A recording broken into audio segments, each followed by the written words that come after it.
বন্ধুত্ব বন্ধুত্ব কখনো বৃষ্টির মতো হয় না, যেটা আসে আর চলে যায়।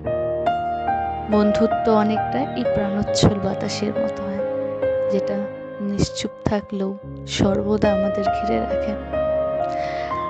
আজকের এই বন্ধুত্বের কথাগুলো আমি সেই সব বন্ধুদের জন্য ডেডিকেট করলাম, যারা তাদের বন্ধুদের ঘিরে অলওয়েজ থাকে, দূরে থাকলেও তাদের কাছে থাকে, পাশে থাকে, তাদের সাথে থাকে। Thank you so much.